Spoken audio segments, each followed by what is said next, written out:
Have you ever noticed how uncomfortable some people become when you stop explaining yourself? Not when you scream, not when you argue, not when you try to dominate the room, but when you simply become silent. Not a weak silence, not the silence of fear, the silence of someone who no longer feels the need to convince anyone. That kind of silence terrifies people, because most human beings are addicted to noise. They need reactions. They need emotional movement. They need your insecurity to feel stable. And the moment you stop feeding that cycle, something strange happens. People begin to project onto you. They think you are angry, cold, arrogant, mysterious, dangerous. But in reality, what disturbs them is much deeper than your silence itself. It is what your silence forces them to confront inside themselves. Carl Jung once suggested that people rarely react to reality itself. They react to what reality awakens within them. And silence, especially calm silence, acts like a mirror, a brutal mirror, because when you stop reacting emotionally, others lose the ability to control the atmosphere around you. Think about it. How many people become nervous when they cannot read you? How many suddenly speak too much, justify themselves, become defensive, simply because you remained composed? That is not accidental. Most social interactions are built on unconscious emotional exchanges. One person provokes, the other reacts. One complains, the other explains. One attacks, and this entire psychological dance survives through emotional dependency. But silence interrupts the pattern. Suddenly, the script collapses. And when the script collapses, people are forced to face something terrifying: themselves. Nietzsche understood this deeply. He knew that human beings are uncomfortable around individuals who do not desperately seek validation, because most people build their identity around external reactions, approval, attention, recognition, control. But someone who can remain centered without needing any of that becomes psychologically unsettling. Why? Because presence without dependence is power, and very few people possess it. This is why your silence can make others uncomfortable, even when you are doing absolutely nothing wrong. Your calmness exposes their chaos. Your restraint exposes their impulsiveness. Your emotional control exposes their emotional hunger. And the strange part is, many people will unconsciously try to break your silence. They will provoke you, tease you, question you, push emotional buttons, not because they hate you, but because your stillness creates tension inside them. A tension they cannot understand. There is something psychologically unbearable about someone who refuses to emotionally chase approval, especially in a world where almost everyone is performing. Most conversations are performances. Most confidence is performance. Most social behavior is carefully calculated to gain acceptance. Cannot be manipulated so easily. And that makes it threatening, because silence suggests inner stability. It suggests self-possession. It suggests that your emotional state does not belong to the crowd anymore. And the crowd hates that. Not consciously, but instinctively. This is why the strongest people in the room are often not the loudest. They are the ones who observe, the ones who do not rush to defend themselves, the ones who are comfortable letting misunderstanding exist without panicking. That level of calm is rare, and rarity always disturbs people who still depend on external noise to feel secure. But here is where things become dangerous, because many people confuse silence with weakness. And if you spend your entire life trying to appear harmless, eventually others begin to believe they can emotionally control you. This is where silence transforms. It stops being passive and becomes psychological power. Not through aggression, not through dominance, but through self-mastery. The moment you no longer feel the compulsive need to explain your worth, you become difficult to manipulate. And manipulators hate that. Emotionally immature people hate that. Control-driven personalities hate that, because they survive through reactions. And silence starves them. But this does not mean becoming cold. It does not mean isolating yourself from the world. It means developing something most people never achieve: an internal center, a place within yourself that is no longer constantly shaken by every opinion, every criticism, every misunderstanding, every emotional provocation. Because once you build that center, your silence stops being empty. It becomes presence. And presence changes everything. The room feels it, people feel it, even when no words are spoken. And that is exactly why silence makes some people uncomfortable. Not because silence is aggressive, but because psychologically, silence removes the masks people use to escape themselves. And most human beings are terrified of what exists underneath those masks. So when they meet someone who no longer needs to constantly perform, they become uncomfortable without even understanding why. And maybe that person is becoming you. Have you ever noticed how uncomfortable some people become when you stop explaining yourself? Not when you scream, not when you argue, not when you try to dominate the room, but when you simply become silent. Not a weak silence, not the silence of fear, the silence of someone who no longer feels the need to convince anyone. And the strange part is, many people will unconsciously try to break your silence. They will provoke you, tease you, question you, push emotional buttons. Not because they hate you, but because your stillness creates tension inside them. A tension they cannot understand. There is something psychologically unbearable about someone who refuses to emotionally chase approval, especially in a world where almost everyone is performing. Most conversations are performances. Most confidence is performance. Most social behavior is carefully calculated to gain acceptance. But silence, real silence, cannot be manipulated so easily. And that makes it threatening. Because silence suggests inner stability. It suggests self-possession. It suggests that your emotional state does not belong to the crowd anymore. And the crowd hates that. Not consciously, but instinctively. This is why the strongest people in the room are often not the loudest. They are the ones who observe. The ones who don't rush to defend themselves. The ones who are comfortable letting misunderstanding exist without panicking. That level of calm is rare. And rarity always disturbs people who still depend on external noise to feel secure. But here is where things become dangerous. Because many people confuse silence with weakness. And if you spend your entire life trying to appear harmless, eventually others begin to believe they can emotionally control you. This is where silence transforms. It stops being passive and becomes psychological power. Not through aggression, not through dominance, but through self-mastery. The moment you no longer feel the compulsive need to explain your worth, you become difficult to manipulate. And manipulators hate that. Emotionally immature people hate that. Control-driven personalities hate that. Because they survive through reactions, and silence starves them. But this does not mean becoming cold. It does not mean isolating yourself from the world. It means developing something most people never achieve, an internal center. A place within yourself that is no longer constantly shaken by every opinion, every criticism, every misunderstanding, every emotional provocation. Because once you build that center, your silence stops being empty. It becomes presence. And presence changes everything. The room feels it. People feel it. Even when no words are spoken. And that is exactly why silence makes some people uncomfortable.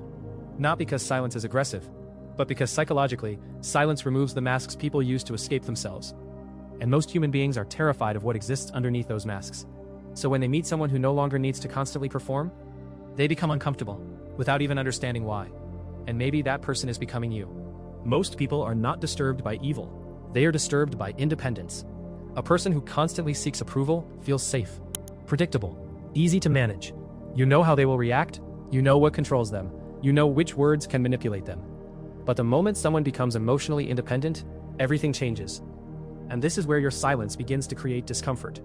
Because silence is often the first sign that someone is no longer emotionally available for manipulation. Have you noticed how certain people become irritated when you stop over-explaining yourself? When you stop chasing? When you stop trying to prove your intentions?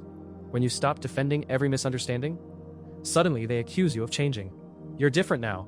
You used to care more. You became cold. But what they truly mean is something else. They mean, I can no longer control your emotional state the way I used to. And that realization creates anxiety. Carl Jung believed that unconscious people are constantly trying to pull others into their own emotional patterns. Not because they are evil, but because unconsciousness seeks familiarity. If someone is emotionally chaotic, they feel uncomfortable around emotional stability. If someone survives through drama, they feel invisible around peace. If someone controls others through guilt, they panic when guilt no longer works on you. And your silence becomes evidence of that transformation. Because silence says something powerful without speaking. I no longer need to emotionally react to validate my existence. That is dangerous to insecure people, especially in modern society, where almost everyone is psychologically addicted to attention. People want reactions. Social media runs on reactions. Relationships often run on reactions. Even arguments survive through reactions. But silence breaks emotional momentum. And when emotional momentum disappears, people are forced to sit alone with their own minds. That is why many individuals unconsciously provoke calm people. They want movement. They want proof they still affect you. Because if they can still emotionally disturb you, they still feel psychologically significant. Nietzsche once observed that many human beings do not seek truth. They seek reassurance. And reassurance often comes from emotional control. That is why emotionally grounded individuals become threatening. Not because they attack anyone, but because they cannot easily be psychologically pulled into chaos. Think about the people who become uncomfortable when you remain calm during conflict. Why does your composure bother them so much? Because emotionally reactive people expect emotional mirrors. They expect anger for anger, fear for fear, tension for tension. But silence interrupts the emotional transaction. And interruption creates uncertainty. Uncertainty creates insecurity. And insecurity exposes weakness. This is why some people would rather fight with you than fail to emotionally move you. At least conflict gives them connection. But silence and distance forces self-confrontation. This becomes even more intense when you begin developing self-respect. Because self-respect changes your energy completely. You stop arguing with people determined to misunderstand you. You stop explaining your value to those committed to minimizing it. You stop emotionally begging for space in rooms where your presence is barely tolerated. And strangely, this quiet withdrawal often creates more impact than confrontation ever could. Because people expect emotional desperation. They expect you to chase, convince, seek permission. But when you quietly detach instead, they begin questioning themselves. And many cannot tolerate that feeling. This is why silence becomes psychologically powerful. Not because silence manipulates others, but because silence reveals others. It reveals who respects you only when they can control you. It reveals who becomes uncomfortable when your confidence no longer depends on them. It reveals who relied on your emotional availability to maintain power over you. And perhaps the most painful truth is this. Some people only like the version of you that lacked boundaries. The version that constantly explained itself. The version that tolerated disrespect just to avoid conflict. The version that remained emotionally accessible no matter how badly it was treated. But growth changes that. Real growth creates silence. Not because you have nothing to say, but because wisdom teaches you that not every reaction deserves your energy. And once you truly understand that, your entire presence changes. You become calmer, more observant, more selective. You stop speaking just to fill silence. You stop reacting just to avoid discomfort. And ironically, the quieter you become, the more people begin listening. Because genuine silence carries weight, especially in a world addicted to noise. But there is something even deeper happening underneath all of this. Because your silence does not only disturb others, sometimes it disturbs you too. Because once external noise disappears, you are finally left alone with your own mind. And most people spend their entire lives avoiding exactly that confrontation. In the next part, we are going to enter the deepest layer of this transformation. Why silence forces you to meet the version of yourself you have been running from your entire life. Silence becomes terrifying when there is nowhere left to escape. No distractions, no noise, no endless conversations designed to keep your mind occupied. Just you. And that is exactly why so many people cannot tolerate being alone with themselves. Because the moment silence arrives, everything hidden begins to surface. The regrets, the insecurities, the unresolved pain, the exhaustion you pretend does not exist. Most people are not afraid of silence itself. They are afraid of what silence reveals. Carl Jung spent much of his life studying this hidden psychological territory. He believed that every human being carries an unconscious shadow, the parts of ourselves we reject, suppress, deny, or hide from the world. And the problem is this: what you refuse to confront within yourself never disappears. It waits, quietly, until one day it begins controlling your emotions, your relationships, your fears, your reactions, without you even realizing it. That is why silence feels so intense. Because silence removes distraction. And without distraction, you finally begin hearing your own unconscious. This is why many people stay constantly stimulated, always scrolling, always talking, always consuming noise. Because stillness threatens the illusion they have built around themselves. Think about how uncomfortable people become in complete silence. They immediately grab their phone, turn on music, start speaking unnecessarily. Why? Because silence creates psychological exposure. And exposure forces confrontation. Nietzsche understood this too. He believed most human beings spend their lives running from themselves. Not from physical danger, but from inner truth. From the realization that much of their identity was constructed to survive emotionally, not to live authentically. And that realization hurts. Because eventually you begin questioning everything. Who are you without validation? Who are you without performance? Who are you when nobody is watching? That is where silence becomes transformational.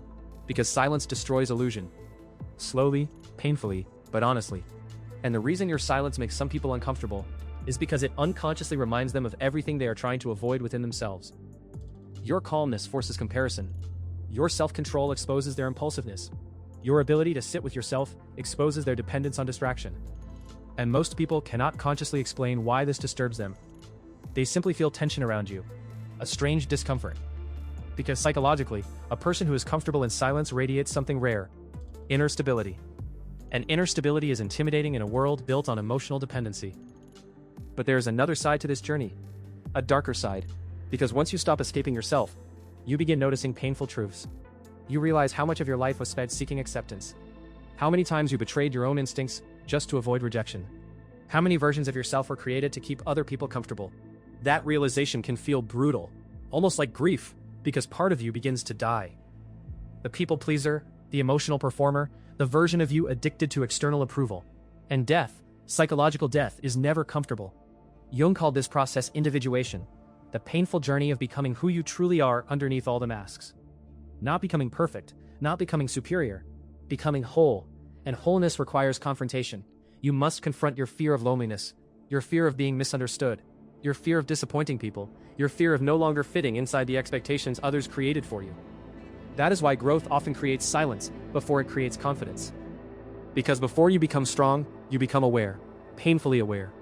Aware of fake connections, aware of emotional manipulation, aware of conversations that drain your soul, aware of environments where you shrink yourself just to be accepted. And once awareness arrives, you cannot unsee it anymore. That changes everything. Suddenly your energy becomes more selective. You stop forcing conversations. You stop begging for understanding. You stop trying to rescue people committed to misunderstanding you. Not from arrogance, but from clarity. And clarity creates distance. Because the more conscious you become, the harder it becomes to tolerate superficial emotional dynamics. This is why personal transformation often feels lonely.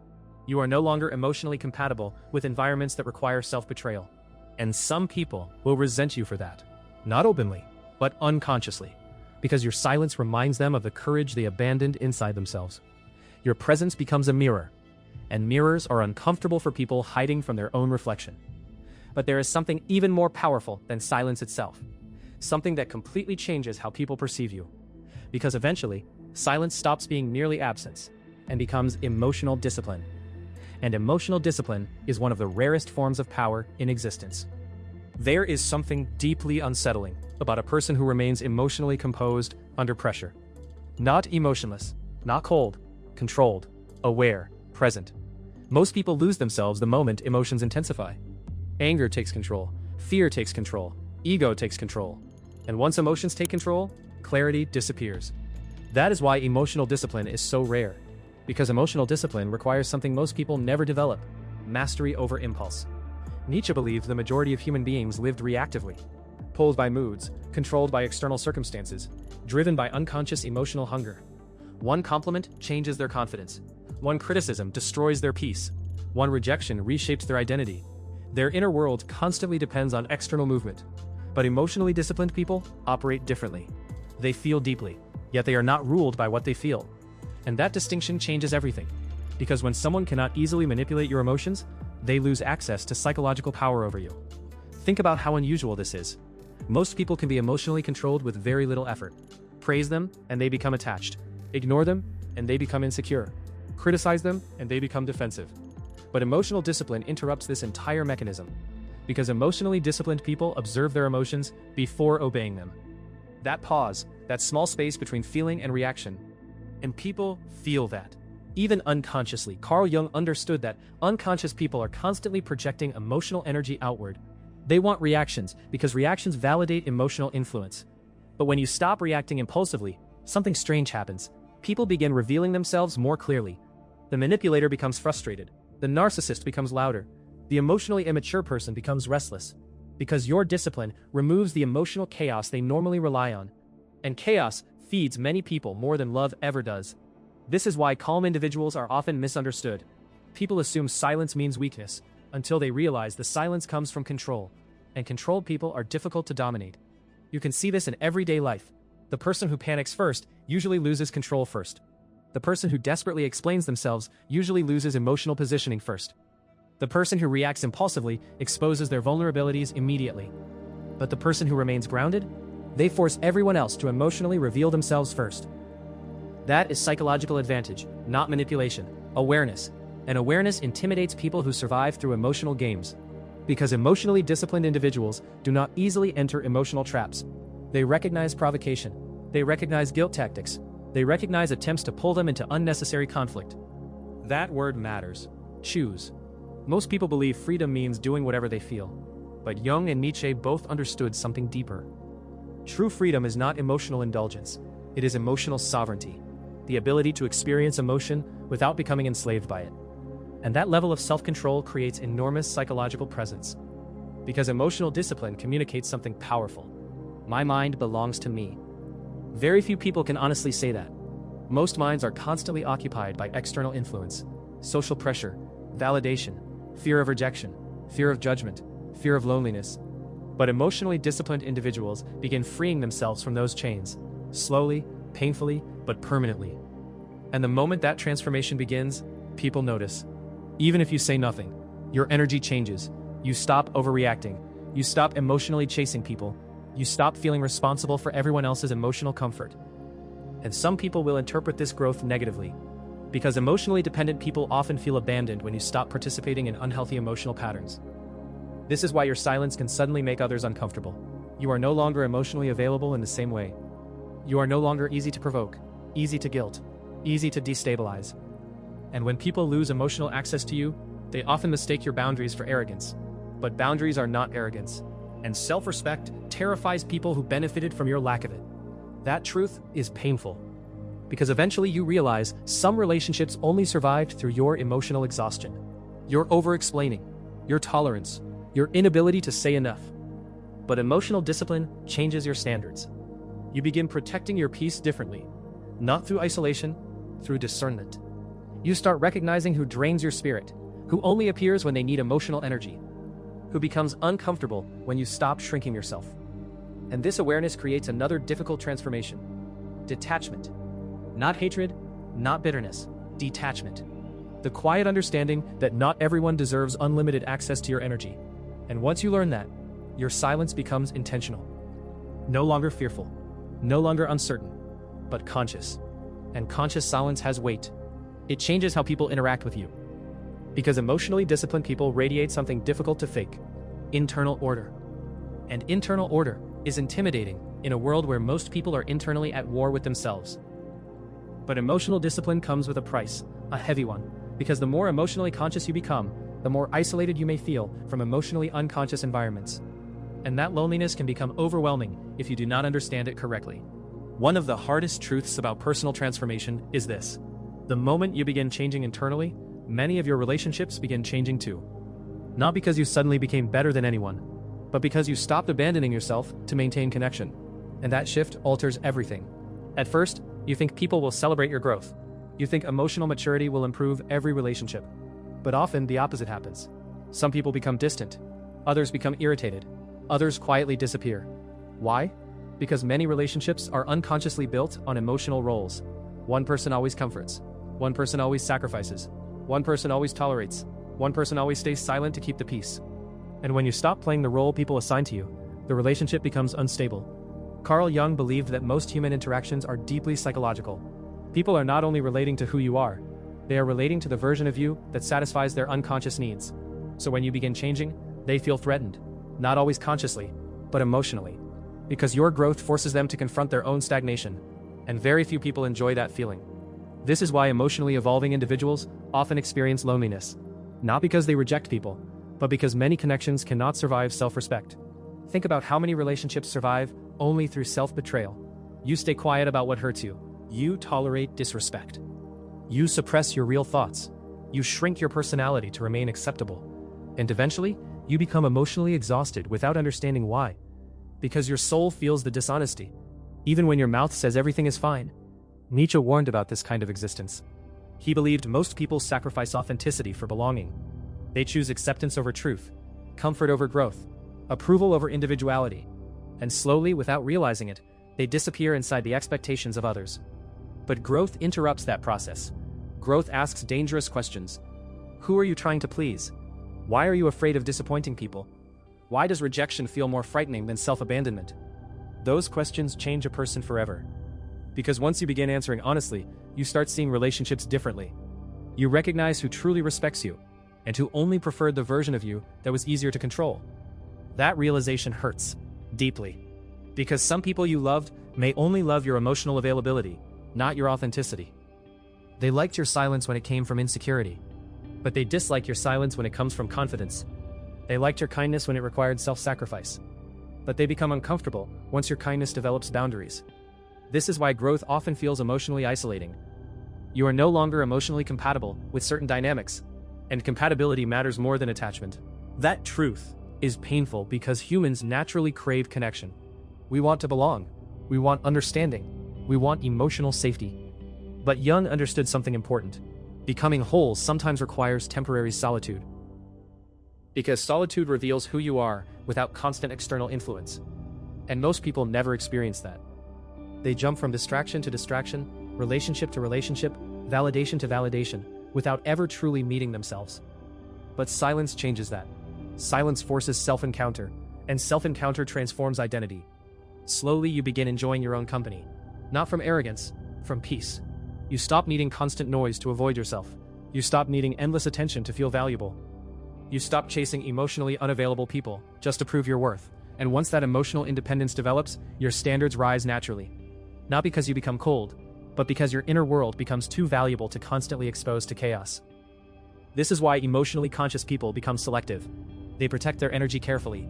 They notice manipulation faster. They notice emotional inconsistency faster. They notice performative behavior faster. And because they notice more, they tolerate less. That can feel lonely at first, especially when you realize how many environments depended on your emotional self-neglect.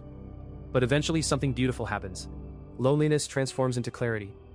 You begin feeling protected by it, because solitude gives you something noise never could: self-connection. And once you truly connect with yourself, external approval loses enormous power over your mind. That is freedom. Not the freedom to do whatever you want, the freedom to stop betraying yourself for acceptance. And that freedom changes your presence completely. People feel it immediately. Your energy becomes calmer, more grounded, less desperate, less emotionally hungry. And ironically, the less you seek validation, the more your presence affects people. Because there is something magnetic about individuals who no longer emotionally chase the world. But there is still one final truth most people never understand about silence. A truth that changes everything. Because eventually you realize, silence is not only about protecting your peace. At the deepest level, your silence does not disturb people because of what you do. It disturbs them because of what they see in themselves when they stand in front of you. Because silence reveals contrast, and contrast is psychologically painful, especially for people who spend their lives running from themselves. When someone meets a person who is emotionally centered, internally calm, and no longer desperate for validation, an unconscious comparison begins immediately. Without words, without intention, without effort. And that comparison creates discomfort. Because your presence silently asks questions most people avoid their entire lives. Why am I so emotionally reactive? Why do I need constant attention? Why do criticism and rejection control my mood so easily? Why am I afraid of being alone with myself? These questions rarely appear consciously, but psychologically they are happening underneath the surface.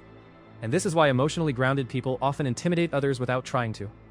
Their existence becomes a mirror of emotional possibility, a reminder that another way of living exists, a calmer way, a freer way, a more conscious way. And freedom unsettles people who built their identity around emotional dependency. Nietzsche believed that most human beings fear freedom more than suffering, because suffering is familiar. Freedom demands responsibility. If no one controls your worth, then you must define it yourself. If external approval no longer determines your value, then you must face yourself honestly. And honesty is terrifying, because honesty destroys illusion. This is why many people prefer noise over awareness, distraction over introspection, entertainment over self-confrontation. But silence removes escape routes, and once the noise disappears, truth becomes harder to avoid. That is why your silence affects people so deeply. Not because silence is aggressive, but because silence exposes emotional dependence. It exposes insecurity. It exposes internal chaos. And people unconsciously resent whatever exposes what they are trying to hide. Carl Jung once suggested that everything unconscious seeks expression. That means unresolved fear, unresolved insecurity, unresolved shame. All of it eventually leaks outward into behavior, into reactions, into projections, into relationships. So when someone becomes uncomfortable around your calmness, they are often reacting to their own internal instability. Your silence becomes the surface onto which they project their discomfort. And projection is powerful. Some people will call you arrogant, simply because you stopped seeking approval. Others will call you distant, simply because you developed boundaries. Others will call you cold, simply because you stopped emotionally performing for acceptance. But growth always looks threatening to people, emotionally attached to your old version. That is part of the journey, and perhaps one of the hardest parts. Because eventually you understand something painful. Not everyone benefits from your healing. Some people only knew how to relate to your wounds. Your insecurity made them comfortable. Your emotional availability made them powerful. Your lack of boundaries made them feel safe. But once you begin reclaiming yourself, the dynamic changes, and people feel that immediately. That is why silence becomes transformational. Because silence is often the first visible sign that someone is no longer psychologically available for manipulation. No longer desperate to explain themselves. No longer willing to emotionally collapse every time they are misunderstood. No longer abandoning themselves to keep everyone comfortable. And once that transformation begins, your energy changes permanently. You become more intentional, more selective, more peaceful. Not because life becomes easier, but because your relationship with yourself becomes stronger. That is real power.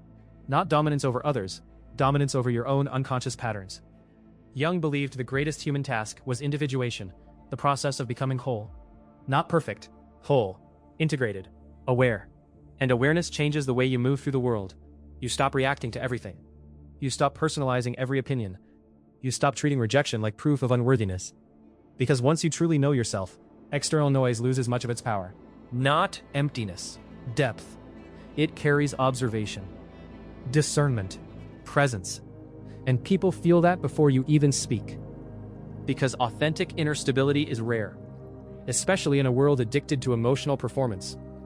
So if your silence has recently made people uncomfortable, maybe that is not a sign that something is wrong with you. Maybe it is a sign that you are finally becoming emotionally free. Free from the need to constantly explain yourself. Free from the addiction to external approval. Free from the fear of disappointing everyone around you. And freedom always looks dangerous to people still imprisoned by emotional dependency. So do not fear your silence. Refine it, understand it, protect it. Because silence is not weakness. Silence is what remains when you finally stop abandoning yourself just to be accepted. And hey, if you've been feeling stuck in emotional loops, struggling with inner conflict, or sensing there's a part of you you've never fully understood, you're not alone in that. This guide we've put together dives deep into exactly that. It'll help you understand why certain patterns keep repeating, face the hidden parts of yourself you've been avoiding, begin real emotional healing and self-integration. Reconnect with your true, undiluted self. If any of that speaks to something you've been quietly carrying, check the first pinned comment under this video. It might be exactly what your soul has been needing. No pressure.